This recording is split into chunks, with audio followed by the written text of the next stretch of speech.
Boa tarde, amigos. É um prazer ter vocês aqui no canal do Instituto de Direito Tributário do Estado de Rondônia. E nessa tarde, como combinado, às 15 horas, vamos dar início ao nosso evento, ao nosso webinar, que vai tratar de um relevante tema, aliás, um relevantíssimo tema, que é o programa Proconformidade da Administração Tributária.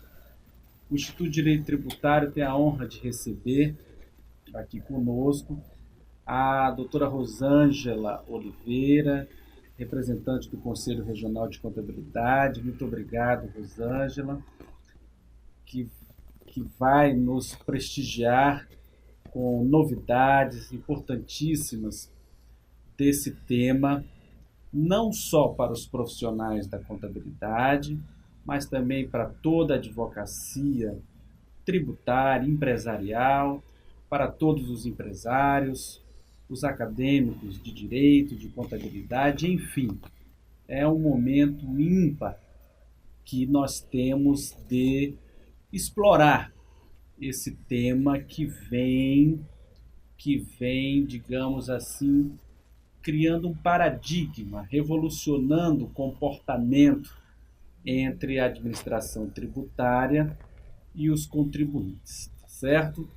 Nós vamos fazer um bate-papo muito informal, vamos levantar os principais pontos. Peço que você debata junto conosco através do chat, fazendo perguntas, interagindo, enfim, para que nós possamos aproveitar ao máximo esse momento, tá? Rosângela, muito obrigado por ter aceito o convite.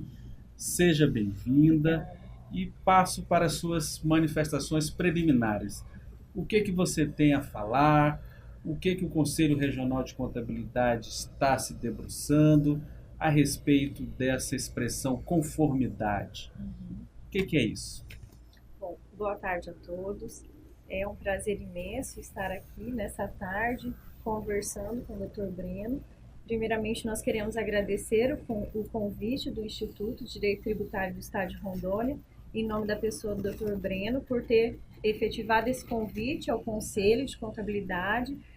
O nosso presidente não pôde participar, ele que estaria presente aqui hoje nesse webinar, mas por um problema pessoal, que ele mora em outro município, ele não pôde estar presente. Então eu venho representá-lo. Hoje eu sou conselheira do CRC Rondônia e neste momento aí de grande mudança, como o Dr. Breno bem colocou, nós temos aí inúmeras mudanças frente à Receita Federal, frente ao fisco aqui estadual, junto ao estado de Rondônia, né? Tivemos na sexta-feira da semana anterior o lançamento do programa Fisconforme. Então, assim, é um tema novo, de grande relevância, então a gente já se vê muito falar de compliance, é uma tendência mundial. Muitas vezes a gente tem visto esse tema aí em noticiários, em repercussões de grandes empresas na mídia nacional, se fala muito de compliance. Então hoje a gente vai falar um pouquinho, né? Dr. Breno vai poder nos explanar um pouco mais o que vem a ser essa compliance e o que nós, profissionais da contabilidade, onde nós estamos envolvidos, onde os contribuintes estão envolvidos, o que isso pode trazer de benefícios para a sociedade, para nós profissionais, para todos os nossos clientes. E também no campo do direito, né, a gente também vê aí uma grande repercussão nessa área. Então, doutor Ben, se o senhor puder nos explanar um pouco mais o que vem a ser esse tema aí que vem muito ganhando nome, mídia, né? E quais são o que nós já temos de legislação, o que nós no estado nós já sabemos que houve o lançamento, existe aí um comentário por parte da Receita, algumas consultas públicas, então se puder nos Legal. explanar melhor. Então, o Instituto de Direito Tributário do Estado de Rondônia recepciona com muito bons olhos, com boa recepção, essa nova postura que se aguarda da administração tributária. Por que nós estamos falando de uma nova postura que se aguarda? Porque nós não podemos esquecer o atual modelo de sistematização tributária no país. Nós temos que ser muito honestos e, claro, o custo burocrático do Brasil é inimaginável. Segundo estudos da Associação Brasileira de Direito Tributário, 1,7% do faturamento de toda a indústria brasileira se destina ao cumprimento das obrigações acessórias. Nós não estamos falando em carga tributária, nós estamos falando em custo burocrático que é imposto para os empresários.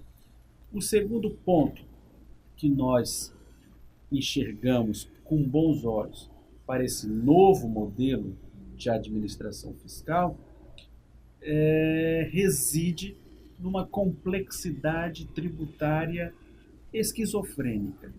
Nós temos um Estado brasileiro pesado, uma carga tributária insuportável, nós temos 27 unidades da federação, nós temos 27 leis do ICM, por exemplo, nós temos mais de 5.000 municípios, nós temos mais de 5.000 legislações tratando do ISS, por exemplo, e nós temos o quê?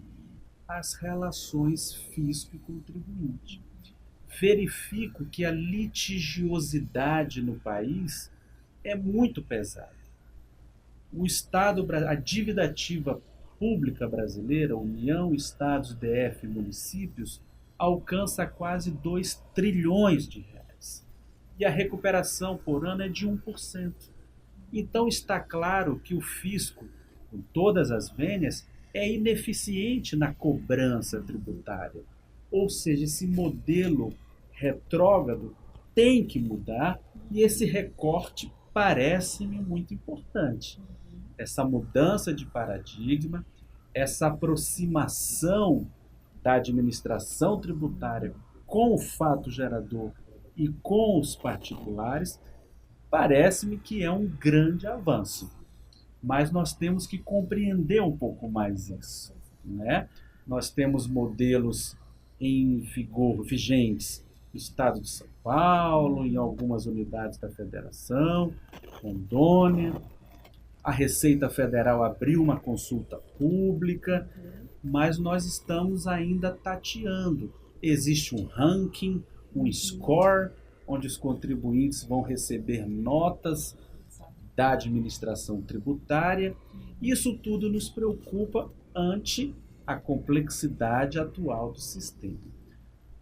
Rosângela, como profissional da contabilidade, qual é a sua impressão?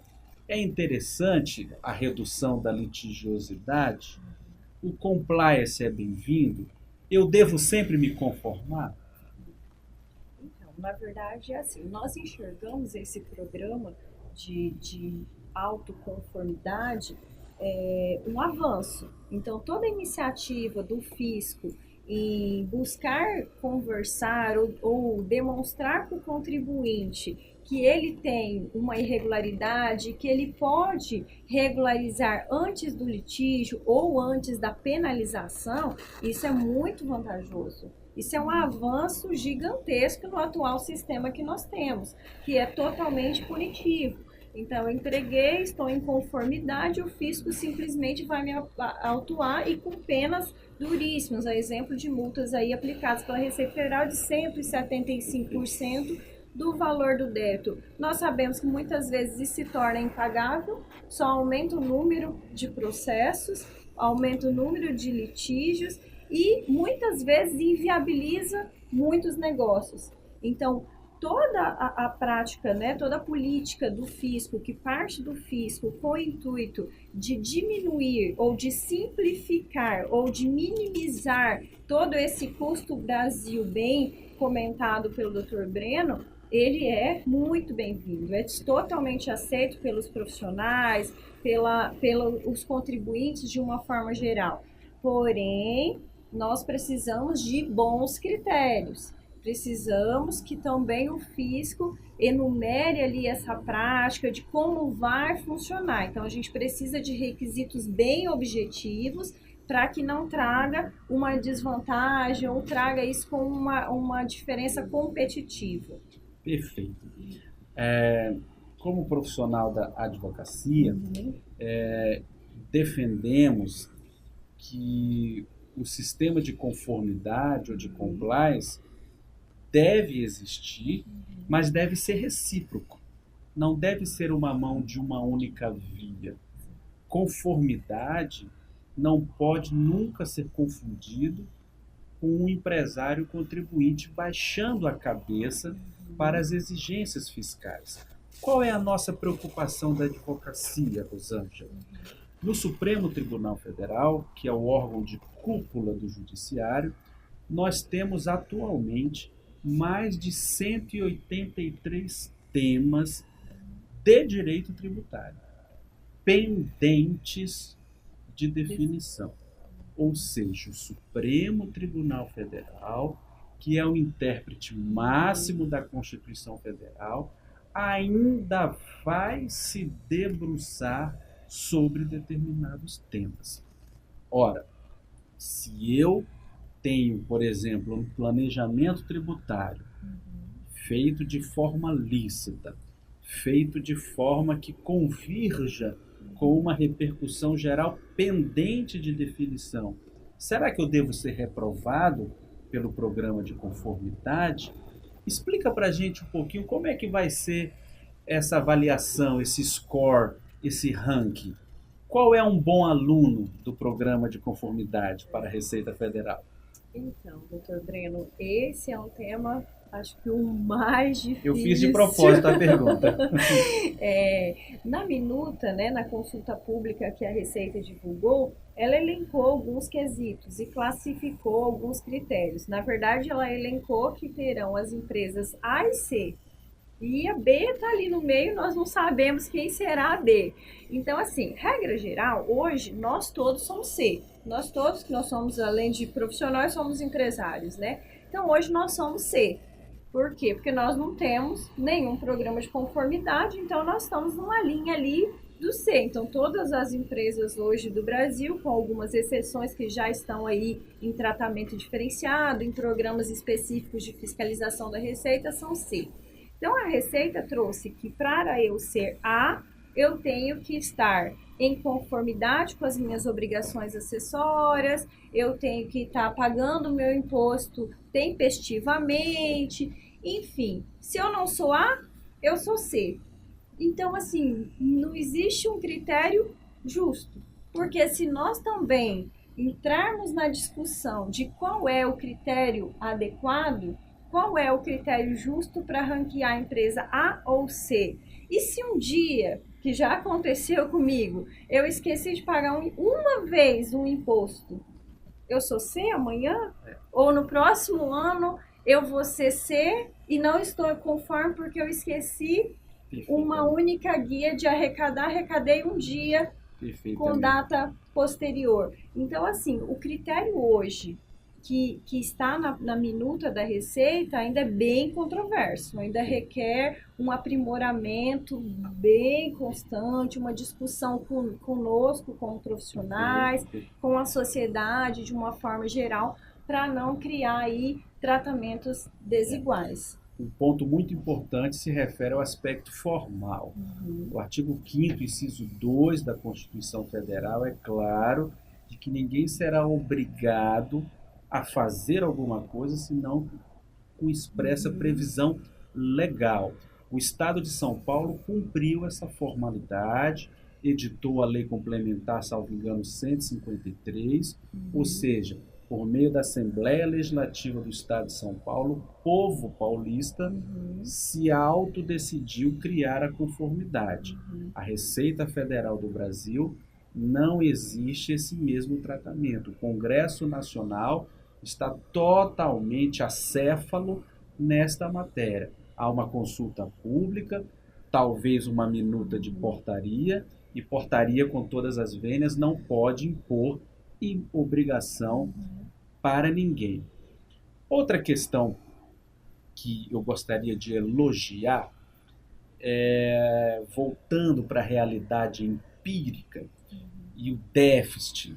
Nesta noite passada, no dia 6 de maio, o ministro da Fazenda, da Economia, o Dr. Paulo Guedes, anunciou o plano de fiscalização de 2018, projetos para 2019. Salta aos olhos a constituição dos créditos tributários em 2018, alcançando 186 bilhões de créditos tributários constituídos, 9,2 a menos do que 2017, mas salta aos olhos as medidas alternativas para o cumprimento da obrigação tributária. A gente percebe que a judicialização, a dívida ativa vem perdendo espaço.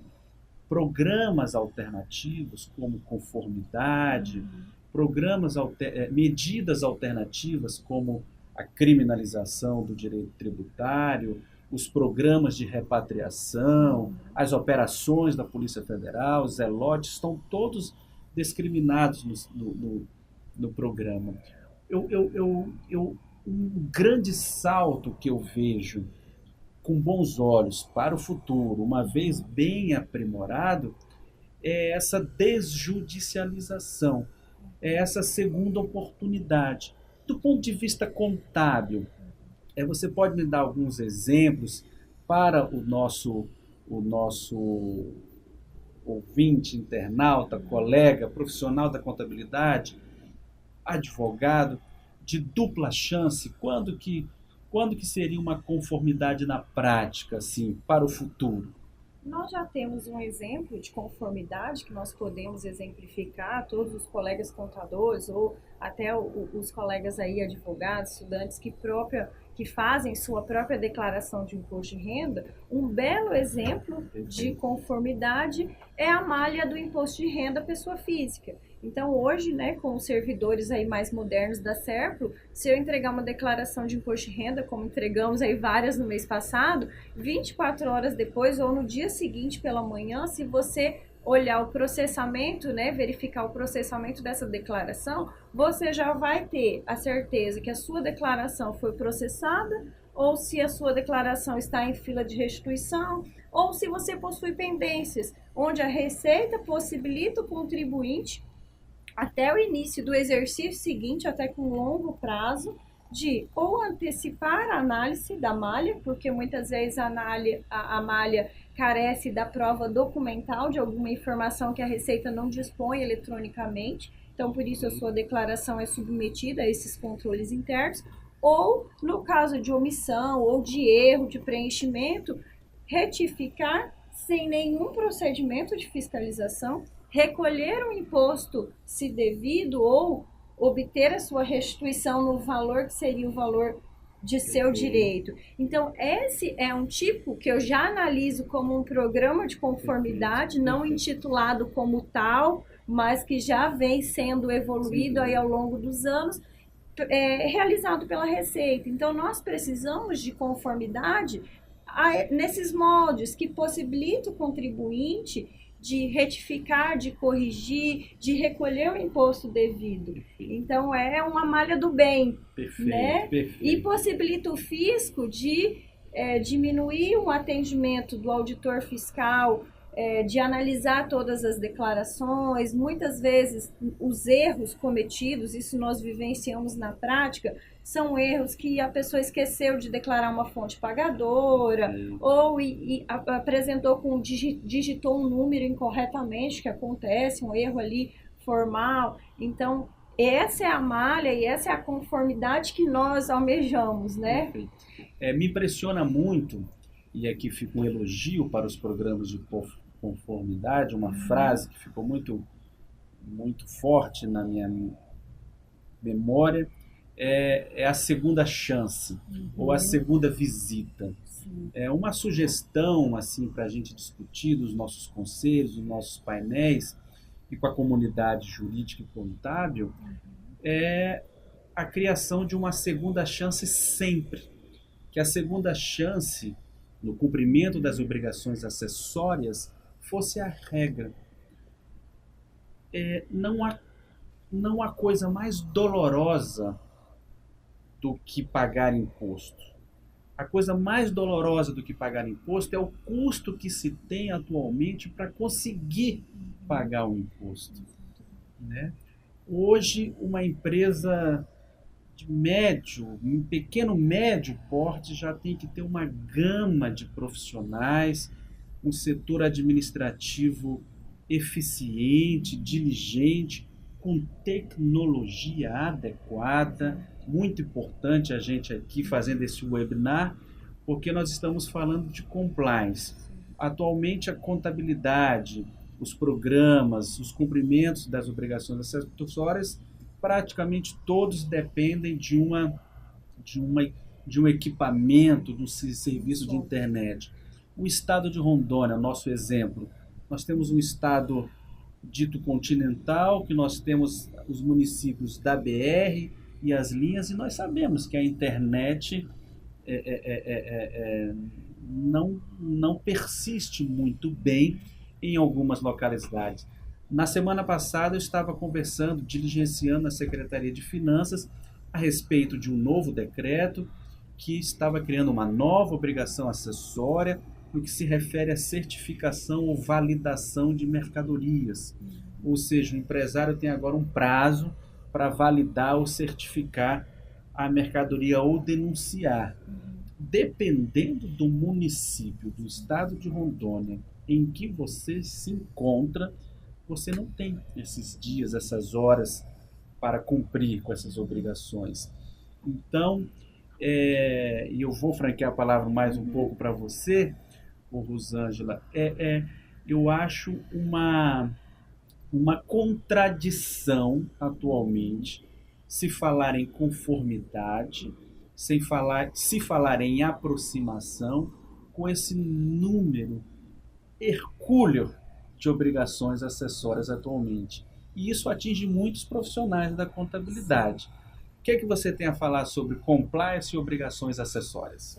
Então, na nossa visão, é quase que humanamente impossível qualquer profissional ser especialista em mais de 90 tributos que nós temos aí vigentes no país.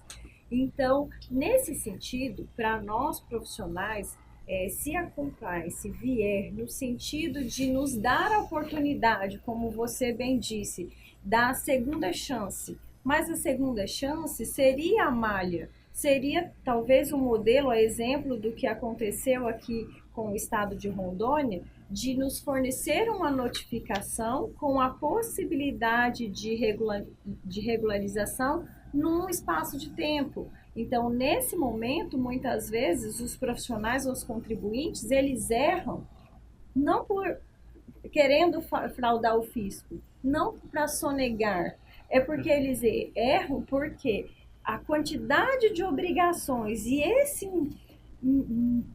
emaranhado de tributos para você saber cumprir os prazos, entregar a obrigação em dia, é gigantesco. E muitas vezes até nós profissionais cometemos erros, não por desconhecimento, mas por entendimento. Além disso, então, inclusive é um dos pontos do programa de conformidade da Receita, que está lá na consulta pública, é de pacificar o entendimento. Se isso acontecer, nossa, seria, acho que é o nosso sonho, né? Vejam bem, nós temos 180 temas de direito tributário com repercussão geral pelo Supremo Tribunal Federal. Ou seja, o Supremo, não estamos falando de STJ, não estamos falando dos 5 tribunais regionais federais, nem da Justiça Federal, nem dos 27 tribunais de justiça. Estamos falando de 180 temas pendentes por parte do Supremo Tribunal. Fica a dica, eu acho que a primeira grande dica que nós temos que construir nesse novo webinar é a segunda chance, sempre. A segunda chance é a regra, não pode ser a exceção. Um compliance justo, um compliance recíproco, seria um compliance que oportunizasse sempre uma segunda oportunidade para o contribuinte. Queria aqui, Rosângela, agradecer a presença e a participação de vários profissionais da contabilidade, advogados que estão mandando um alô, Jair Genor, Igor do Prado, José Roberto dos Santos, a Maxime Contabilidade, André Mendes, o Fábio Lioto. Uns estão dando boa tarde, outros estão mandando abraços. Olha aí, a Certe Assessoria pergunta, o curso vai estar disponível depois? Sim, o nosso webinar vai estar presente e à disposição para ter gravações e outros comentários. Rosângela, eu insisto ainda que o compliance do Estado de Rondônia, da Receita Federal, do Estado de São Paulo, eu entendo e insisto que é uma mudança de paradigma bem-vinda. O fisco e o empresário têm que sair do ar-condicionado e se aproximar da ocorrência do fato gerador. Perfeito. Um dos grandes temas objeto de judicialização no país e no contencioso tributário é o planejamento tributário. Com uma carga tributária que se aproxima dos 50%, é lógico que qualquer empresário organizado vai buscar um caminho alternativo e legal para evitar a ocorrência do fato gerador. Os vários segmentos da indústria, aduana, comércio, exportação, famílias, societários, estão se organizando nesse sentido de evitar a ocorrência do fato gerador. É claro que nós sabemos que existem os planejamentos ditos abusivos, né? Mas o planejamento não pode ser presumidamente abusivo, né? Qual a sua opinião a respeito da conformidade e os planejamentos tributários lícitos?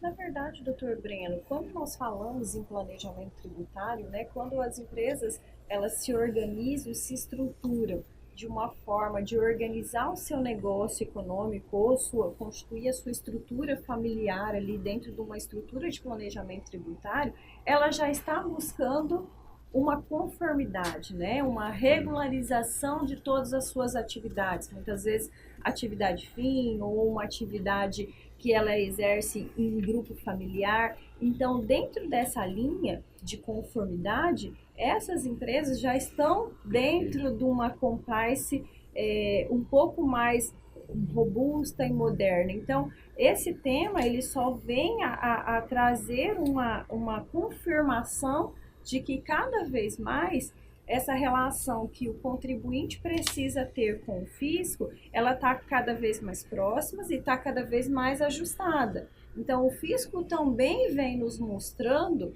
que, através dessas políticas dele de conformidade, é o quê? Ele já detém a informação.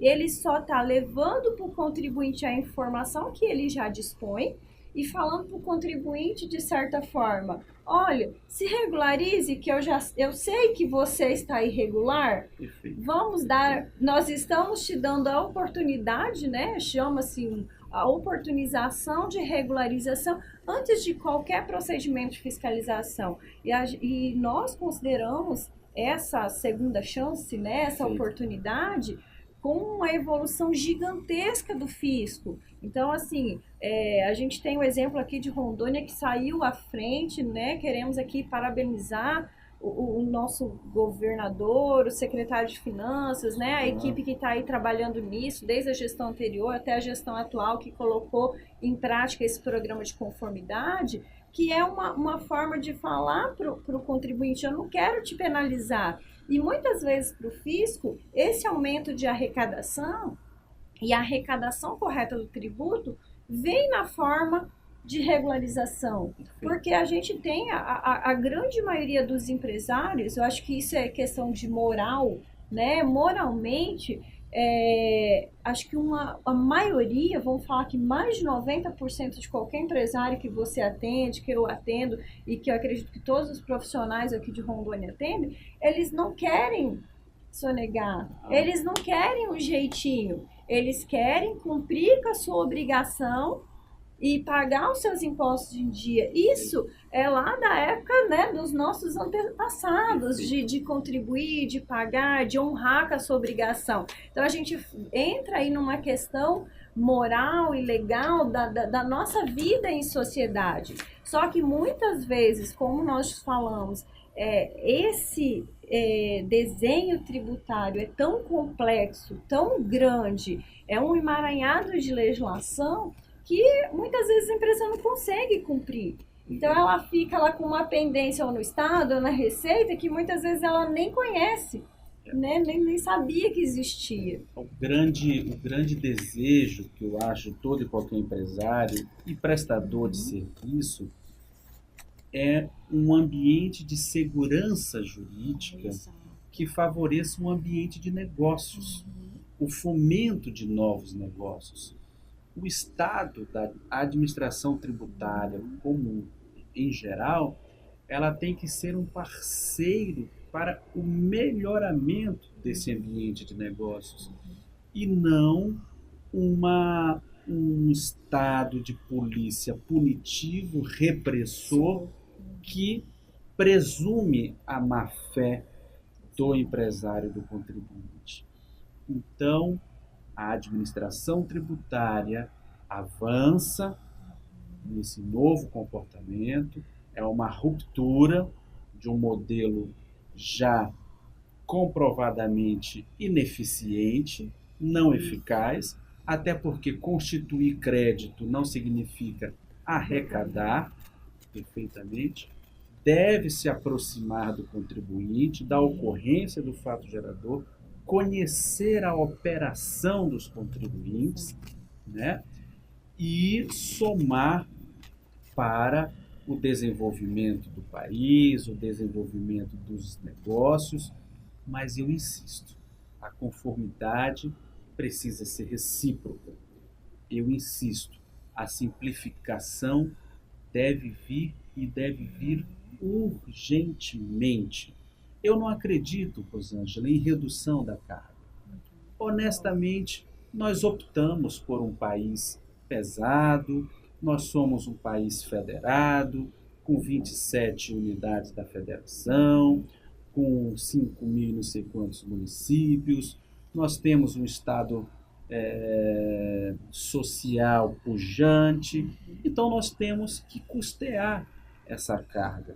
Então a carga tributária, eu não tenho muito otimismo de redução, mas o que incomoda, eu volto a repetir, é o custo dessa burocracia. E nesse ponto eu vejo o compliance, a conformidade federal, estadual e que venham outras, interessante.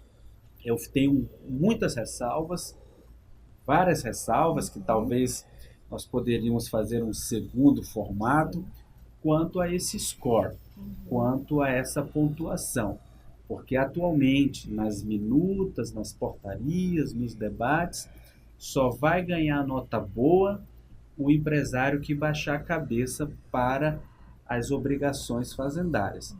E não é possível que você aprove ou reprove um empresário quando se tem a Suprema Corte Brasileira com 180 temas. Nós mesmos, os profissionais da advocacia e da contabilidade, tivemos uma vitória semana passada no Supremo por mais de 2 décadas, que foi a questão do ISS uniprofissional. Os municípios pós-88 sempre resistiram em estender o regime de recolhimento uniprofissional para os profissionais, os advogados, os contadores, os médicos, etc. e tal. Sempre quiseram cobrar 5% sobre a movimentação econômica. Depois de 20 anos, o Supremo Tribunal Federal decidiu a questão. Então, os programas de proconformidade têm que levar em consideração essa complexidade existente. O ISS, por estimativa, de uma lei de 69, que vem se perpetuando no tempo, e em 2019 a Suprema Corte chancelou a sua constitucionalidade. exclusão do ICMS da base de cálculo do PIS/COFINS, 20 anos de debate no Supremo Tribunal Federal. Nós estamos assim, passando 20 anos gastando energia discutindo conceitos. Qual é o conceito de faturamento? Qual é o conceito de serviço? Qual é o conceito de renda? Qual é o conceito de insumos? Estamos discutindo até hoje o que é insumos. E nessa complexidade esquizofrênica, eu não acho justo o advogado, o empresário, o contador, o profissional da contabilidade sofrer retaliação no ranking ou no score, tá bom? Mas, Rosângela, chegando já aproximadamente 40 minutos do nosso webinar e a produção já está dando sinal ali, eu queria franquear a palavra, eu queria te agradecer mesmo a sua presença, agradecer o Conselho Regional de Contabilidade, presidente Joelson, e a sua presença também, agradecer os profissionais de contabilidade que estão junto com o Instituto de Tributário num ativismo cívico assim de busca pela simplificação, pela concretude do sistema tributário e gostaria de ter vocês sempre por perto, tá bom? Obrigada, Breno. Nós que agradecemos o convite, a oportunidade de estar aqui conversando com vocês nessa tarde.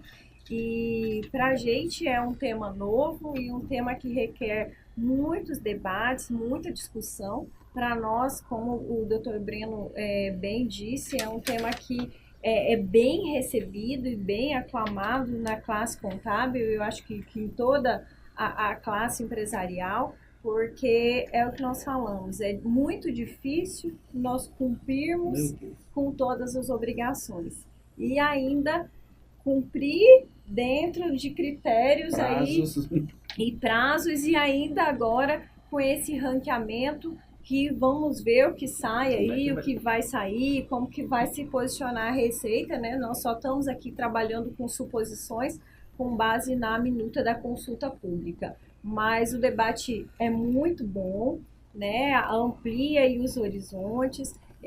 No webinar a gente quer receber as mensagens de vocês, sugestões, tudo isso fomenta a discussão, porque nós somos as pessoas envolvidas diretamente, nós profissionais da contabilidade, somos os mais impactados, porque nós que teremos que lidar com ranqueamento ou responder a notificação. Então, a conformidade da empresa passa primeiramente por nossas mãos.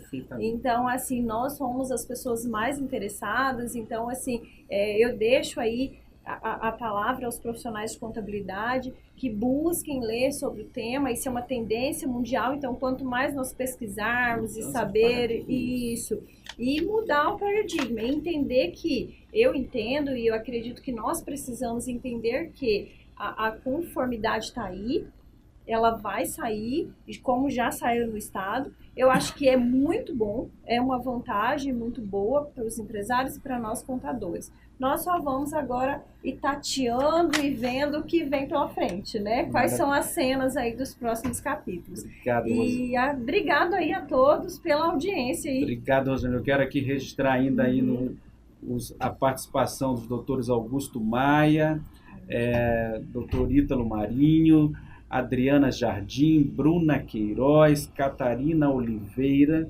Elifas, Hipólito Araújo, José Roberto Santos, Juscelia Pereira Moura, olha aí, Juscelia, um abraço, prazer revê-la, Núbia Siqueira, Obed Gandaro Paula, Sônia Borges, Monteiro, Jackson, enfim. O Instituto de Direito Tributário fica muito entusiasmado com a participação ativa de todos. Gostaria de relembrar para que voltem a navegar por esse canal. O objetivo estatutário do Instituto de Direito Tributário do Estado de Rondônia é exatamente esse: fomentar o debate a respeito da tributação no país, no Estado de Rondônia, sempre olhando para o exercício profissional do advogado, do empresário e dos profissionais da contabilidade também, tá bom? Chegamos aos 40 minutos. Quero agradecer mais uma vez o Conselho Regional de Contabilidade. Quero agradecer mais uma vez os nossos parceiros que sempre nos apoiam. E em breve voltaremos com novidades para todos nós. Um abraço, boa tarde, Boa tarde, um abraço a todos.